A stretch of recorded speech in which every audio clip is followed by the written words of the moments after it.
Bismillahirrahmanirrahim. Assalamualaikum warahmatullahi wabarakatuh. Alhamdulillah, wassalatu wassalamu ala rasulillah, wala hawla wala quwata illa billah. Ashhadu an la ilaha illallah wahdahu la syarikalah, wa ashhadu anna muhammadan abduhu wa rasuluhu, la nabiyya wala rasula ba'dah. Allahumma salli wa sallim wa barik ala sayyidina Muhammadin wa ala alihi wa ashabihi ajma'in, amma ba'd. Pada pertemuan sebelumnya kita telah mempelajari apa itu ismun dan apa itu tanda-tandanya, sehingga insya Allah ketika kita menemui satu kalimat kita sudah bisa menentukan jenisnya, apakah dia ismun atau bukan. Dan insya Allah pada kesempatan yang baik ini kita akan mengenal jenis kata yang kedua dalam bahasa Arab, yaitu fi'lun atau al-fi'lu. Fi'lun adalah kata kerja, suatu kata yang maknanya menunjukkan suatu pekerjaan, baik itu pekerjaan yang sedang dilakukan atau yang telah dilakukan atau yang akan dilakukan. Oleh sebab itu, para ahli tata bahasa Arab, para ahli nahwu mendefinisikan al-fi'lu adalah al-kalimatul lati tadullu ala hadasin wa taqtarinu bizamanin. Yang artinya fi'lun adalah setiap kata yang menunjukkan suatu pekerjaan yang terikat oleh keterangan waktu. Sehingga ketika kita mendengar kata yang termasuk ke dalam fi'lun, maka kita akan dapat mengerti dan dapat membayangkan kapan pekerjaan itu terjadi. Maka dalam tata bahasa Arab, fi'lun atau kata kerja dibagi menjadi tiga. Yang pertama adalah al-fi'lul madhi, yang kedua adalah al-fi'lul mudhari', dan yang ketiga adalah al-fi'lul amr. Al-fi'lul madhi adalah kata kerja lampau, atau definisinya adalah al-kalimatul lati tadullu ala hadasin qabla zamanit takallum, atau suatu kata yang menunjukkan kepada suatu pekerjaan yang terjadi sebelum diucapkan. Misalkan ketika kita mendengar kataba. Kataba artinya menulis. Kapan menulis? Telah. Sebelum diucapkan telah terjadi pekerjaan itu. Telah menulis. Jalasa artinya duduk. Kapan duduknya? Telah. Sebelum diucapkan telah terjadi. Zahaba artinya pergi. Kapan pergi? Sebelum kalimat yang diucapkan, pekerjaan itu telah terjadi. Jadi kita akan dengan mudah mengetahui apakah fi'lun tersebut termasuk lampau, termasuk al-fi'lul madhi atau bukan, dengan memperhatikan maknanya. Bagaimana kalau kita tidak mengerti maknanya? Kita bisa mengetahui dari tanda-tandanya. Apa saja tandanya? Yang pertama, bisa ditambah dengan tak taknis pada akhir kata. Tak taknis adalah tak sukun yang menunjukkan perempuan. Misalkan, kataba, dia telah menulis, dia seorang laki-laki. Apakah kataba boleh kita tambahkan tak taknis di akhirnya menjadi katabat? Boleh. Berarti kataba fi'lul madhi. Jalasa, apakah pada akhir kata tersebut bisa ditambah tak taknis? Jalasat? Boleh.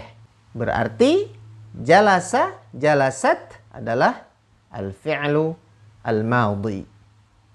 Zahaba, apakah boleh ditambah di akhir katanya tak taknis menjadi zahabat?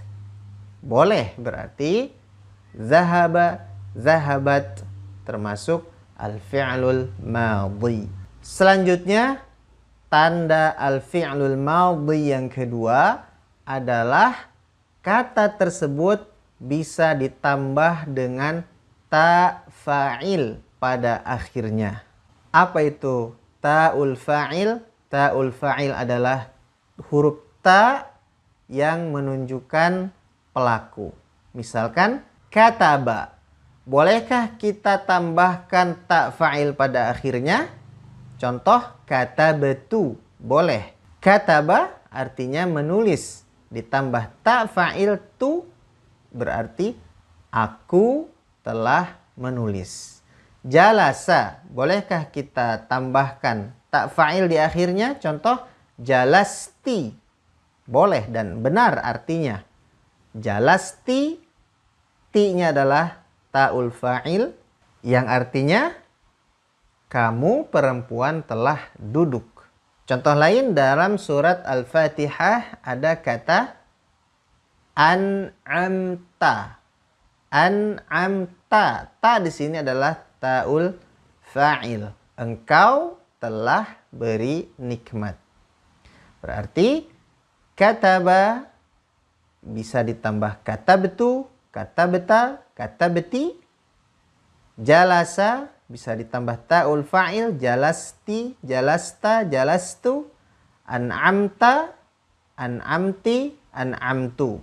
Berarti tiga kata ini merupakan al-fi'lul madhi. Selanjutnya ciri al-fi'lul madhi yang ketiga adalah kata ini bisa ditambah dengan nun niswah pada akhirnya. Nunun niswah artinya nun yang menunjukkan perempuan dalam bentuk jamak. Misalkan kataba bisa ditambah nunun niswah menjadi katabna. Pendek ya, bukan panjang, bukan katabna tapi katabna. Artinya mereka perempuan telah menulis. Jalasa menjadi jalasna. Zahaba menjadi zahabna. Berarti katabna, jalasna, zahabna merupakan al-fi'lul madhi. Dan yang terakhir, yang keempat, tanda al-fi'lul madhi adalah dapat ditambah kata qad pada awalnya. Misalkan firman Allah Subhanahu wa taala, qad aflahal mu'minun. Aflaha merupakan al-fi'lul madhi karena bisa ditambahkan dengan kata qad. Demikian tanda-tanda al-fi'lul madhi. Baik, kita lanjutkan kepada jenis fi'lun yang kedua, yaitu al-fi'lul mudhari'. Arti mudhari' itu sendiri sebenarnya adalah musyabih atau yang serupa, yang mirip. Yang mirip dengan apa? Yang mirip dengan isim. Nanti kita akan jelaskan pada pertemuan berikutnya. Para ahli nahwu menyebutnya al-kalimatul lati tadullu ala hadatsin fi zamani takallum au ba'dahu, atau suatu kata yang menunjukkan sebuah pekerjaan yang terjadi ketika kata itu diucapkan atau setelah kata itu diucapkan. Misalkan yaktubu artinya dia sedang atau akan menulis. Yajlisu artinya dia sedang atau akan duduk. Yadhhabu artinya dia sedang atau akan pergi. Sehingga untuk memahami apakah kata tersebut termasuk al-fi'lul madhi atau al-fi'lul mudhari', itu yang paling mudah adalah dengan memahami maknanya. Bagaimana kalau tidak mengerti maknanya?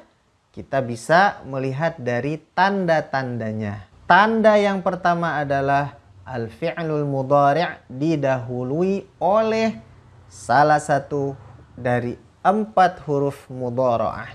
Apa saja? Yang pertama adalah hamzah, yang kedua adalah nun, yang ketiga adalah ya, yang keempat adalah ta. Bisa disingkat menjadi anita atau anaitu. Contoh, a'budu adalah al-fi'lul mudhari' didahului oleh huruf mudhara'ah, yaitu hamzah, artinya aku sedang menyembah atau aku akan menyembah. A'budu, na'budu, kami sedang menyembah atau kami akan menyembah. Ya'budu, dia akan menyembah atau dia sedang menyembah. Ta'budu, kamu sedang menyembah atau kamu akan menyembah. Asta'inu, nasta'inu, yasta'inu, tasta'inu. Jelas ini merupakan al-fi'lul mudhari' karena didahului oleh salah satu dari 4 huruf mudhara'ah ini. Kemudian tanda yang kedua adalah dapat dimasuki oleh huruf sin atau saufa. Contoh, aktubu, apakah boleh dimasukin huruf sin sebelumnya menjadi sa'aktubu? Boleh. Yajlisu atau ajlisu, apakah bisa dimasukin huruf sin sebelumnya?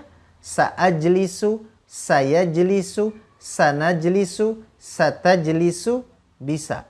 Yadhhabu, apakah boleh dimasukin huruf sin sebelumnya? Sayadhhabu, satadhhabu, sanadhhabu, sa'adhhabu, boleh. Berbeda dengan al-fi'lul madhi, tidak bisa dimasukin dengan huruf sin sebelumnya. Misalkan kataba, sakataba, nggak ada kalimat sakataba. Sajalasa, nggak ada. Sadahaba, sadahabtu, nggak boleh. Jadi ya, yang boleh dimasukin oleh huruf sin dan huruf saufa adalah kata kerja dalam bentuk al-mudhari'. Kemudian ciri yang ketiga dari al-fi'lul mudhari' adalah bisa dimasukkan dengan huruf lam atau lan sebelumnya. Misalkan lam aktub atau lan aktub, lam yajlis atau lan yajlis, lam yazhab atau lan yazhab. Apabila didahului oleh huruf lam, maka fi'lul mudhari' berubah maknanya menjadi madhi. Misalkan firman Allah dalam surat Al-Ikhlas, lam yalid wa lam yulad. Lam yalid, tidak beranak, wa lam yulad, dan tidak diperanakan. Kapan itu terjadi? Terjadi sebelum kata ini diucapkan, sudah terjadi. Allah tidak beranak sebelumnya, sebelum kata ini diucapkan, ketika kata ini diucapkan, dan setelah kata ini diucapkan. Dan yang terakhir, yang keempat, ciri al-fi'lul mudhari' adalah bisa didahului oleh huruf qad sebelumnya. Misalkan firman Allah dalam surat Al-Baqarah, qad nara. Nara adalah fi'lul mudhari'. Berikutnya kita akan mengenal jenis kata kerja yang ketiga, yaitu al-fi'lul amr. Apa itu al-fi'lul amr? Al-fi'lul amr itu adalah suatu kata yang menunjukkan permohonan atau permintaan atau perintah untuk mengerjakan sesuatu setelah kata itu diucapkan. Contoh, uktub artinya tulislah. Ijlis artinya duduklah. Idhab artinya pergilah. Kapan al-fi'lul amr itu bermakna permohonan atau permintaan atau doa? Yaitu ketika al-fi'lul amr itu berasal dari hamba kepada Allah Subhanahu wa ta'ala. Jadi kalau fi'lul amr itu terucap oleh seorang hamba kepada Allah, maka artinya bukan perintah, tetapi doa atau permohonan. Seperti dalam surat Al-Fatihah, ihdinas siratal mustaqim. Ada fi'lul amr di situ, yaitu ihdi. Ihdi, ya Allah, tunjukilah kami as-sirata al-mustaqim, jalan yang lurus. Ihdi merupakan fi'lud du'a atau kata kerja yang bermakna doa atau permohonan. Akan tetapi kalau al-fi'lul amr itu berasal dari Allah kepada hambanya, maka itu berarti adalah perintah. Seperti idhab. Idhab, pergilah. Idhab ila fir'auna. Perintah Allah Subhanahu wa taala kepada Nabi Musa. Ini adalah perintah. Dan apabila al-fi'lul amr itu berasal dari seorang hamba kepada hamba yang lain, kepada sesama manusia, maka ini menunjukkan permintaan. Seperti kita menyuruh seorang, idhab, pergilah, atau ijlis, silahkan duduk, atau isyrab, silahkan minum, dan sebagainya. Kembali lagi kepada prinsip yang pertama, yang dari awal kita sampaikan bahwa untuk mengetahui jenis kata dan bentuk kata dalam bahasa Arab, yang paling mudah adalah dengan memahami artinya. Kalau kita tidak paham artinya, buka kamus. Kalau juga tidak mengerti, maka kita perhatikan tanda-tandanya. Dan sekarang al-fi'lul amr, apa tandanya? Yang pertama, tandanya adalah menunjukkan permintaan atau permohonan atau perintah. Dan yang kedua, kata ini al-fi'lul amr bisa ditambah dengan ya al-mukhatabah pada akhirnya. Misalkan uktub bisa ditambah ya mukhatabah pada akhirnya sehingga menjadi uktubi. Ijlis, ijlisi. Idhab, idhabi.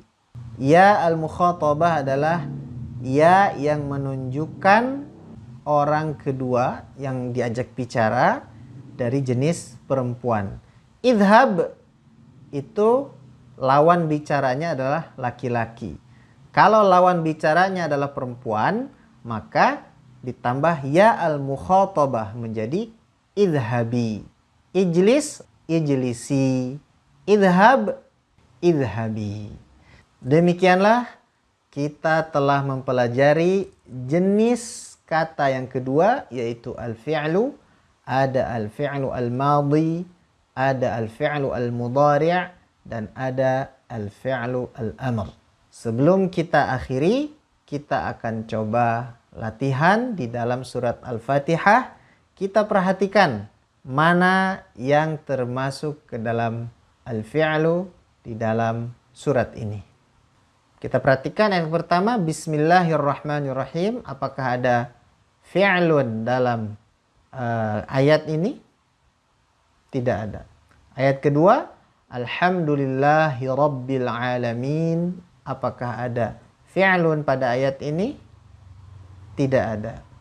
Berikutnya, ar-rahmanir-rahim. Tidak ada. Berikutnya, maliki yaumiddin. Apakah ada fi'lun pada ayat ini? Tidak ada. Berikutnya, iyyaka na'budu wa iyyaka nasta'in. Iyyaka bukan fi'lun. Na'budu, apakah dia fi'lun? Ya, dia adalah fi'lun. Artinya apa? Kami menyembah. Fi'lun jenis apa? Fi'lun di sini adalah jenis al-fi'lul mudhari'. Kenapa? Karena maknanya kami sedang menyembah dan akan senantiasa menyembah. Tandanya dia diawali oleh salah satu huruf mudhara'ah, yaitu nun, na'budu. Wa iyyaka, wa apakah dia fi'lun? Tidak. Iyyaka, tidak.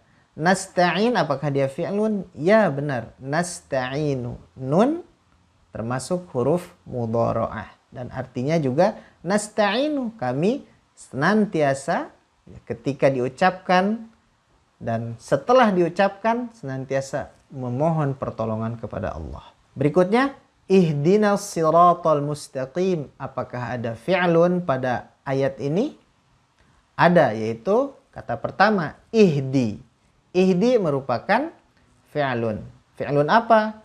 Ihdi merupakan al-fi'lu ad-du'a, yaitu kata kerja yang menunjukkan doa. Ihdina, kami mohon, tunjukkanlah kepada kami, tunjukilah kami jalan yang lurus. Kemudian ayat berikutnya, siratal ladzina an'amta alaihim. Apakah ada fi'lun? Sirat, dia bukan fi'lun, dia ismun. Alladzina bukan fi'lun. An'amta, apakah dia fi'lun? Ya benar, dia adalah fi'lun. Fi'lun apa? Dia adalah al-fi'lul madhi. Apa tandanya? Tandanya adalah apa? Adanya ta fa'il. An'amta. Ta menunjukkan engkau. Dia merupakan ta fa'il, ta pelaku. Siratal ladzina an'amta 'alaihim ghairil maghdubi 'alaihim waladdallin. Setelah itu tidak ada fi'lun. Demikianlah pelajaran kita kali ini. Semangat berlatih, terus menganalisa. Dengan kita terus berlatih menganalisa, ini adalah ismun, ini adalah fi'lun. Kalau ismun apa tandanya, apa artinya? Kalau fi'lun apa tandanya, apa artinya? Kita akan terbiasa mengenali, terbiasa menganalisa, sehingga kita bisa memahami lebih baik lagi Al-Quranul Karim. Dan semoga Allah Subhanahu wa Ta'ala senantiasa membimbing kita, sehingga pemahaman kita terhadap kitab Allah semakin hari semakin baik lagi. Wabillahi taufiq wal hidayah. Wassalamualaikum warahmatullahi wabarakatuh.